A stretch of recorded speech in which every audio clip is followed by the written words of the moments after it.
how to download Raft game on your PC or laptop. So hello guys, welcome back to my YouTube channel. In this quick tutorial, I'll be showing you how to download and play Raft game on your PC or laptop.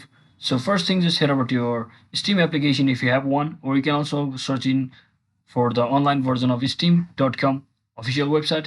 So as you can see, I've already logged into my account inside my Steam application. So just click on this search bar and just search in for Raft games like this, and use games should appear on this. And as you can see, it's compatible with the Windows. So now all you have to do is scroll down, and you can also check out these games recommended and minimum system requirement. And if it aligns with your system, you can just tap on this add to cart button over here by simply heading over to top part menu over here and just click on continue to payment from over here, and make sure you have enough balance inside your credit card or your payment details or payment method. So once you select your required desired payment method, just click on continue and fill up the on-screen instruction, and you can easily get the game on your PC or laptop. So that's it for today guys. I hope this video was helpful. If it was, don't forget to like and subscribe to the channel. See you on the next one.